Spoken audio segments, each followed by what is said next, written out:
This sweet glossy sauce on sushi isn't made from eel at all. Most restaurants use just 3 ingredients and it takes less than 10 minutes. 1/2 cup soy sauce, 1/2 cup mirin, 1/4 cup granulated sugar.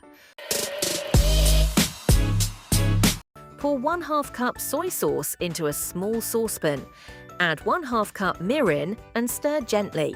Add 1/4 cup sugar and mix until the sugar is evenly distributed. Place the saucepan over medium heat. Stir continuously for 2 minutes until the sugar completely dissolves. Bring the mixture to a gentle simmer. Reduce the heat to low and let it simmer for 6 minutes.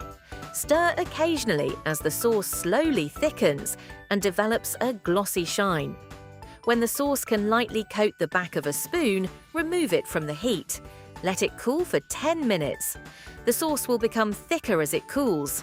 Transfer to a clean jar or bottle. Do you call this eel sauce or sushi sauce? Comment your answer below. I want to see which name wins.